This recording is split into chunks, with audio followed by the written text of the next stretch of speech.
ॿिए पासे तव्हांखे ॿुधाईंदा हलूं सिंध में अॼु खां 16 मई ताईं मुकमल लॉकडाउन लागू कयो वियो आहे। पब्लिक ट्रांसपोर्ट ते पाबंदी लागू कई वई आहे। बिल्कुलु नाज़रीन, कराची, हैदराबाद, सखर, लाड़काणो, कंबर शहदाद कोट, सांगड़, शिकारपुर, टंडोवालायार, मीरपुर ख़ास घोटकी समेत ॿियनि इलाइक़नि में लॉकडाउन कयो वियो आहे, जॾहिं त शहरनि जे अंदरि इंटरसिटी ऐं बैनल सूबाई ट्रांसपोर्ट 19 मई ताईं बंदि रहंदी। ख़ानगी गाॾियुनि में अधु सीटूं ख़ाली छॾणियूं पवंदियूं। इहा अहम ख़बर अवां ताईं पहुचायूं पिया। सिंध में अॼु खां 16 मई ताईं मुकमिल लॉकडाउन लागू कयो वियो आहे, जॾहिं त पब्लिक ट्रांसपोर्ट ते पाबंदी लॻाई वई आहे।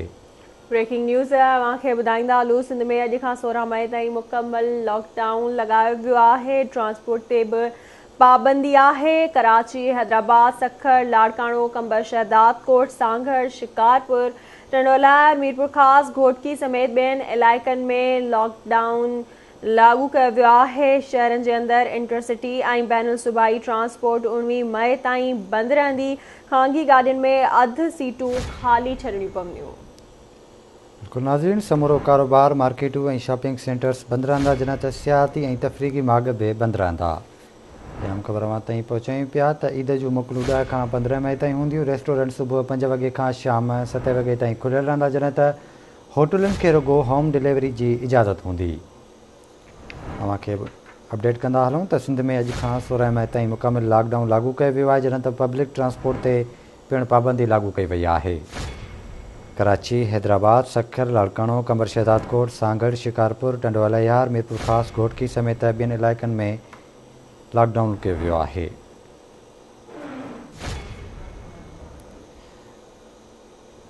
अहम ख़बर अवां ताईं पहुचायूं पिया। सिंध में अॼु खां 16 मई ताईं मुकमिल लॉकडाउन लॻायो वियो आहे, जॾहिं त पब्लिक ट्रांसपोर्ट ते पाबंदी लागू कई वई आहे। तफ़सील मालूम कंदासीं कराची जी सूरत हाल बाबति। कराची मां असां सां लाइन ते मौजूदु आहे आवाज़ न्यूज़ जो रिपोर्टर महताब शहर। महताब, आगाह कजो, कराची में लॉकडाउन जे हवाले सां छा सूरत हाल आहे? जी बिल्कुलु बिशा, तव्हांखे ॿुधाए हलो त कराची जे मुख़्तलिफ़ इलाइक़नि में लॉकडाउन जे हवाले सां दुकान ऐं जेके इंटर ट्रांसपोर्ट जेकी बि आहे मुकमिल तौर ते बंदि आहे। ऐं तव्हांखे ॿुधाए हलो त कराची मुख़्तलिफ़ जॻहियुनि ते पुलिस ऐं रेंजर्स जा जेके गश्त जारी आहे ऐं उन्हनि जो चवणु आहे त जंहिं कानून जी ख़िलाफ़ वर्जी कंदा उनजे ख़िलाफ़ सख़्तु कार्रवाई कई वेंदी। ऐं तव्हांखे ॿुधाईंदा हलूं त बिशा तव्हांखे ॿुधाईंदा हलूं त मुख़्तलिफ़ जॻहियुनि ते जेके पुलिस कार्रवायूं करे जेके ट्रांसपोर्ट हले पई आहे, जेके ट्रांसपोर्ट जेके सवारी पैसेंजरनि खे खणनि पिया त उनजे ख़िलाफ़ कार्रवाई करण जे मथां FIR वठी विया आहिनि। जी बड़ी महिरबानी अवांजी महताब अपडेट करण लाइ। नाज़रीन, अव्हांखे ॿुधाईंदा हलूं त सिंध में अॼु खां 16 मई ताईं मुकमिल लॉकडाउन लॻायो वियो आहे, जॾहिं त पब्लिक ट्रांसपोर्ट ते पाबंदी लागू कई वई आहे। कराची, हैदराबाद, सखर, लाड़काणो, कंबर शहदाद कोट, सांगड़, शिकारपुर, टंडोवालायार, मीरपुर ख़ास घोटकी समेत ॿियनि शहरनि में लॉकडाउन लॻायो वियो आहे, जॾहिं त शहरनि जे अंदरि इंटरसिटी ऐं बैनुल सूबाई ट्रांसपोर्ट 19 मई ताईं बंदि रहंदी। ख़ानगी गाॾियुनि में अधु सीटूं ख़ाली छॾणियूं पवंदियूं। अहम ख़बर तव्हांखे अपडेट कंदा हलूं सिंध में अॼु खां 16 मई ताईं मुकमल लॉकडाउन लागू कयो वियो आहे। पब्लिक ट्रांसपोर्ट ते पाबंदी हूंदी। कराची, हैदराबाद, सखर, लाड़काणो, कंबर शहदाद कोट ऐं ॿियनि शहरनि में लॉकडाउन लॻायो वियो आहे। इन हवाले सां राब्तो कयो आहे हैदराबाद में सीनियर रिपोर्टर इरफान अली बुगियो सां। जी इरफान, ॿुधाइजो त हैदराबाद में लॉकडाउन जी छा सूरत हाल आहे? जी, सिंध सरकार तरफ़ां सॼी सिंध वांगुरु हैदराबाद में बि जेको लॉकडाउन जो ऐलान कयो वियो हो 16 मई ताईं। अॼु हैदराबाद में मुकमल लॉकडाउन जो पहिरियों ॾींहुं आहे। पहिरें ॾींहं ते शहर जूं जेके बि समूरियूं नंढियूं वॾियूं मार्केट्स आहिनि उहे मुकमल तौरु बंदि आहिनि। हैदराबाद जी रशियन गली, Shahi Bazaar, Chandni, Autobhan road, Latifabad 8 number market, class market, अनाज मंडी, टावर मार्केट समेत जेके बि नंढियूं वॾियूं मार्केट्स आहिनि उहे लॉकडाउन सबबि मुकमल तौर ते बंदि आहिनि ऐं रोडनि ते ट्रैफ़िक न हुजण जे बराबरि आहे। जॾहिं त पुलिस ऐं रेंजर्स तरफ़ां शहर जे मुख़्तलिफ़ इलाइक़नि में गश्त कयो पियो वञे। डिप्टी कमिश्नर, असिस्टेंट कमिश्नर तरफ़ां बि शहर जे मुख़्तलिफ़ इलाइक़नि में लॉकडाउन जो जाइज़ो वरितो पियो वञे। जी ठीकु आहे इरफान, वॾी महिरबानी अव्हांजी तफ़सील खां आगाह करण लाइ। नाज़रीन, अव्हांखे ॿुधाईंदा हलूं त सिंध में अॼु खां 16 मई ताईं मुकमिल लॉकडाउन लॻायो वियो आहे। पब्लिक ट्रांसपोर्ट ते पिणु पाबंदी लागू कई वई आहे। कराची, हैदराबाद, सखर, लाड़काणो, कंबर शहदाद कोट, सांगड़, शिकारपुर, टंडोवालायार, मीरपुर ख़ास घोटकी समेत ॿियनि इलाइक़नि में लॉकडाउन लागू आहे, जॾहिं त शहरनि जे अंदरि इंटरसिटी ऐं बैनुल सूबाई ट्रांसपोर्ट 19 मई ताईं बंदि रहंदी। ख़ानगी गाॾियुनि में अधु सीटूं ख़ाली छॾणियूं पवंदियूं। समूरो कारोबार, मार्केटूं ऐं शॉपिंग सेंटर्स बंदि रहंदा, जॾहिं त सियाहती ऐं तफ़रीकी मार्ग पिणु बंदि रहंदा। उनखां अलावा ईद जूं मोकलूं 10 खां 15 मई ताईं हूंदियूं। रेस्टोरेंट सुबुह 5 वॻे खां शाम 7 वॻे ताईं खुलियल रहंदा। होटलुनि खे रुॻो होम डिलीवरी जी इजाज़त हूंदी, जॾहिं त मेडिकल स्टोर्स, करियाने, खीर भाॼियुनि जा दुकान खुलियल रहंदा। सखर जी सूरत हाल मालूम कंदासीं। असां सां लाइन ते मौजूदु आहे सखर मां शाहिद चना। शायद आगाह कजो, सखर जी छा सूरत हाल आहे लॉकडाउन बाबति? बिल्कुलु सखर समेत मुख़्तलिफ़ इलाइक़नि में अॼु मुकमल तौर ते लॉकडाउन आहे, जॾहिं त सखर जी जेके मुख्य बाज़ारूं आहिनि, शाही बाज़ार आहे, गरीबाबाद बाज़ार आहे, उन समेत वर्कशॉप रोड आहे, म्यानी रोड आहे, अयूब गेट समेत नओं पिंड बचल शाह म्याणी समेत जेके बि मुख़्तलिफ़ इलाइक़ा आहिनि, अॼु ज़िला इंतिज़ामिया तौर सखर पुलिस पारां जेको आहे लॉकडाउन ते सख़्ती कंदे जेको आहे मुकमल तौर ते दुकानूं ऐं मार्केट जेके आहिनि उहे बंदि कराया विया आहिनि, जॾहिं त खीर सब्ज़ी ऐं मेडिकल समेत जेके दुकान आहिनि उहे खुलियल आहिनि। बाक़ी ॿिया जेके बाज़ारूं ऐं दुकान आहिनि उहे मुकमल तौर ते हिन वक़्तु बंदि कयल आहिनि। जी वरी महिरबानी मुंहिंजी शाहिद अपडेट करण लाइ। नाज़रीन तव्हांखे ॿुधाईंदा हलूं त सिंध में अॼु खां 16 मई ताईं मुकमल लॉकडाउन लॻायो वियो आहे। समूरो कारोबार, मार्केटूं ऐं शॉपिंग सेंटर्स बंदि रहंदा। सियाहती ऐं तफ़रीह मार्ग बि बंदि रहंदा। शहरनि जे अंदरि इंटरसिटी ऐं बैन सूबाई ट्रांसपोर्ट 19 मई ताईं बंदि रहंदी। ख़ानगी गाॾियुनि में अधु सीटूं ख़ाली छॾणियूं पवंदियूं। कराची, हैदराबाद, सखर, लाड़काणो, कंबर शहदाद कोट, सांगड़, शिकारपुर, टंडोलाया, मीरपुर ख़ास, घोटकी समेत ॿियनि इलाइक़नि में लॉकडाउन लॻायो वियो आहे। बिल्कुलु नाज़रीन, कराची, हैदराबाद, सखर, लाड़काणो, कंबर शहदाद कोट, सांगड़, शिकारपुर, टंडोलाया, मीरपुर ख़ास, घोटकी समेत ॿियनि इलाइक़नि में लॉकडाउन आहे, जॾहिं त शहरनि जे अंदरि इंटरसिटी ऐं बैनर सूबाई ट्रांसपोर्ट 19 मई ताईं बंदि रहंदी। ख़ानगी गाॾियुनि में अधु सीटूं ख़ाली छॾणियूं पवंदियूं।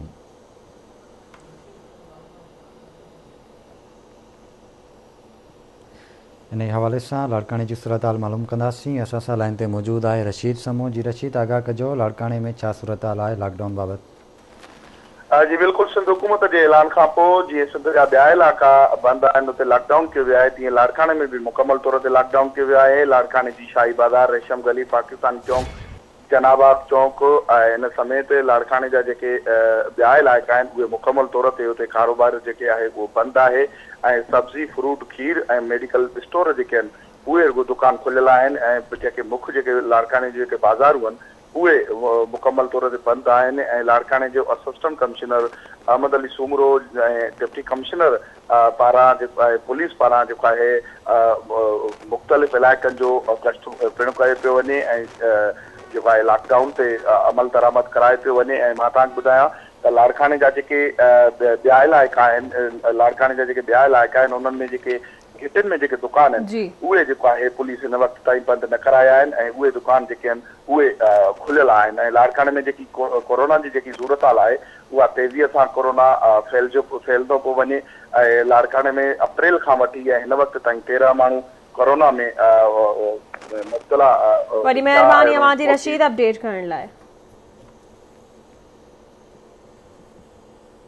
तव्हांखे ॿुधाए रहिया आहियूं त सिंध में अॼु खां 16 मई ताईं ईद खां पोइ ताईं मुकमल लॉकडाउन लॻायो वियो आहे। पब्लिक ट्रांसपोर्ट ते पाबंदी हूंदी। कराची, हैदराबाद, सखर, लाड़काणो, कंबर, शहदाद कोट, सांगड़, शिकारपुर, टंडोलाया, मीरपुर ख़ास, घोटकी समेत ॿियनि इलाइक़नि में लॉकडाउन लॻायो वियो आहे। शहरनि जे अंदरि इंटरसिटी ऐं बैन सूबाई ट्रांसपोर्ट 19 मई ताईं बंदि रहंदी।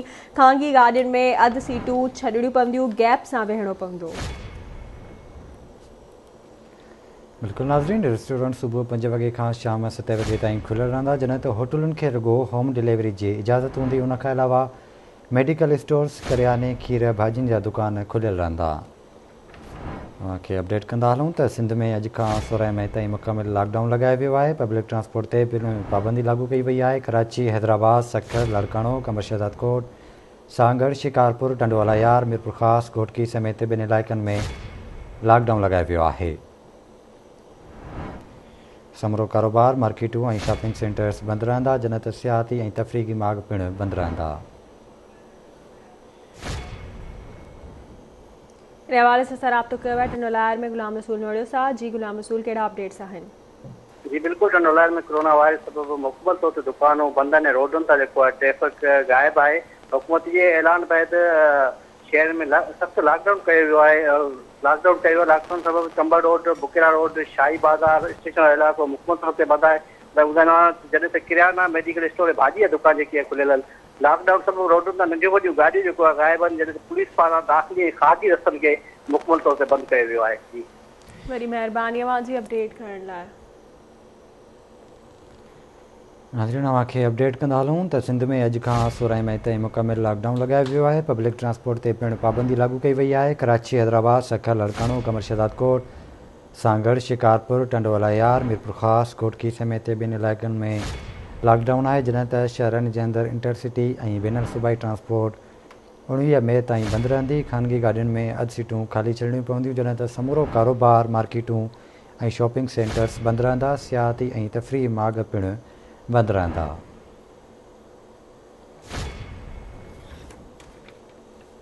तव्हांखे ॿुधाईंदा हलूं त ईद जूं मोकलूं 10 खां 15 मई ताईं हूंदियूं। रेस्टोरेंट सुबुह 5 वॻे खां शाम 7 वॻे ताईं खुलियल रहंदा। होटलुनि खे रुॻो होम डिलीवरी जी इजाज़त हूंदी। मेडिकल स्टोर्स, करियाने, खीर भाॼियुनि जा दुकान खुलियल रहंदा।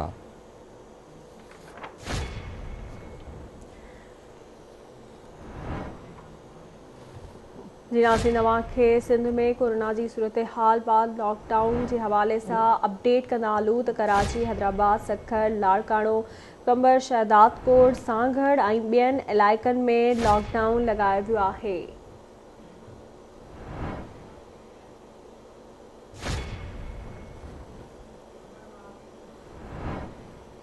कंबर जी सूरत हाल मालूम कंदासीं। असां सां लाइन ते मौजूदु आहे कंबर मां हाकिम ख़ासकेली। हाकिम, आगाह कजो, कंबर में लॉकडाउन हवाले सां कहिड़ा उपाउ वरिता विया आहिनि? लॉकडाउन लागू आहे कंबर में?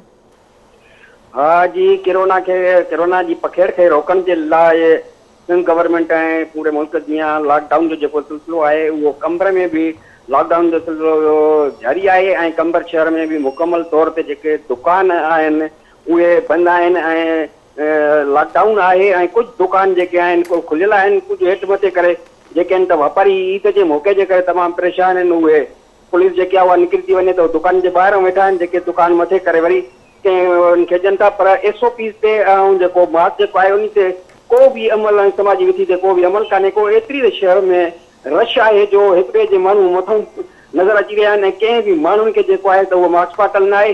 जॾहिं त इंतिज़ामिया जेकी पुलिस जेकी गश्त करे थी उन्हनि खे बि जेको आहे त मास्क पातल न आहिनि, ईअं ई गश्त करे रहिया आहिनि। तंहिंजे करे जेको आहे त कोरोना जे पखेड़ में जेको आहे त वाधारो अची सघे थो।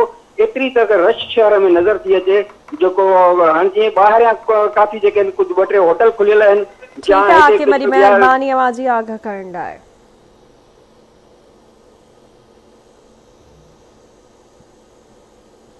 बिल्कुलु नाज़रीन, हाकिम ख़ासकेली कंबर जी सूरत हाल बाबति अपडेट करे रहियो हो। अव्हांखे ॿुधाईंदा हलूं त सिंध में अॼु खां 16 मई ताईं मुकमिल लॉकडाउन लॻायो वियो आहे। पब्लिक ट्रांसपोर्ट ते पाबंदी लागू कई वई आहे। कराची, हैदराबाद, सखर, लड़काणो, कमर शहदाद कोट, सांगड़, शिकारपुर, टंडोला यार, मीरपुर ख़ास, घोटकी समेत ॿियनि इलाइक़नि में लॉकडाउन लॻायो वियो आहे। शहरनि जे अंदरि इंटरसिटी ऐं बैनल सूबाई ट्रांसपोर्ट 19 मई ताईं बंदि रहंदी, जॾहिं त ख़ानगी गाॾियुनि में अधु सीटूं ख़ाली छॾणियूं पवंदियूं। समूरो कारोबार, मार्केटूं ऐं शॉपिंग सेंटर्स बंदि रहंदा, जॾहिं त सियाहती ऐं तफ़रीह माॻ पिणु बंदि रहंदा। सांगड़ जी सूरत हाल मालूम कंदासीं AD कुंबर खां। जी AD, छा अपडेट्स आहिनि? हाँ जी बिल्कुल, आलमी वबा कोरोना वायरस खां इंसान ज़ात खे बचाइण जे लाइ वफ़ाक़ी ऐं सिंध हुकूमत जे हिदायतनि ते ज़िले इंतिज़ामिया सांगड़ पारां घर रहो महफ़ूज़ रहो जे ऐलान जी गाइडलाइन तहत सांगड़ ज़िले जे जेके समूरनि तालुक़नि में लॉकडाउन कयो आहे। सांगड़ शहर जूं मुख्य मार्केटूं, लियाकत मार्केट, शहीद मार्केट, थाणो रोड, एमेजना रोड समेत शहर जा मुकमल जेके कारोबारी मर्कज़ आहिनि उहे अॼु सुबुह खां बंदि आहिनि। उन खां सवा आम वापे जी शइ, ॾही जा दुकान, खीर जो दुकान, अस्पतालूं जेके आहिनि उहे खुलियल आहिनि। उन खां सवा शहर जा मुकमल रोड जेके आहिनि उहे वीरान नज़र अची रहिया आहिनि। जेके ट्रांसपोर्ट आहे उहा पिणु बंदि आहे। तव्हांखे ॿुधाईंदो रहां त गुज़िरियल ॾींहुं deputy commissioner Sanghar Imran Hasan Khawaja coronavirus खां बचाव जे लाइ मीटिंग पिणु कोठाई वई, जंहिंमें समूरनि ACs, असिस्टेंट कमिश्नर ऐं मुख़्तियारकार ऐं पुलिस जेके पुलिस जे ऑफिसर उन्हनि खे हिदायतूं कयूं वियूं त सिंध हुकूमत जी हिदायतुनि ते लॉकडाउन खे कामयाबु करण जे लाइ SOPs ते अमल कराए शहर मुकमल तौर ते बंदि कराया वञनि। जी ठीकु आहे एडी कुमार, वॾी महिरबानी अवां जी तफ़सील खां आगाह करण लाइ। नाज़रीन, अव्हांखे अपडेट कंदा हलूं त सिंध में अॼु खां 16 मई ताईं मुकमिल लॉकडाउन लॻायो वियो आहे। पब्लिक ट्रांसपोर्ट ते पिणु पाबंदी लॻाई वई आहे। कराची, हैदराबाद, सखर, सांगड़, शिकारपुर, टंडोवाला यार, मीरपुर ख़ास, घोटकी, नौशहर फिरोज़ समेत ॿियनि इलाइक़नि में लॉकडाउन लॻायो वियो आहे। शहरनि जे अंदरि इंटरसिटी ऐं बैनल सूबाई ट्रांसपोर्ट 19 मई ताईं बंदि रहंदी। ख़ानगी गाॾियुनि में सीटूं ख़ाली छॾणियूं पवंदियूं, जॾहिं त समूरो कारोबार, मार्केटूं ऐं शॉपिंग सेंटर्स बंदि रहंदा। सियाहती ऐं तफ़रीही माॻ पिणु बंदि रहंदा। उनखां अलावा ईद जूं मोकलूं 10 खां 15 मई ताईं हूंदियूं। रेस्टोरेंट सुबुह 5 वॻे खां शाम 7 वॻे ताईं खुलियल रहंदा। होटलुनि खे रुॻो होम डिलीवरी जी इजाज़त हूंदी। मेडिकल स्टोर्स, करियाने, खीर ऐं भाॼियुनि जा दुकान खुलियल रहंदा।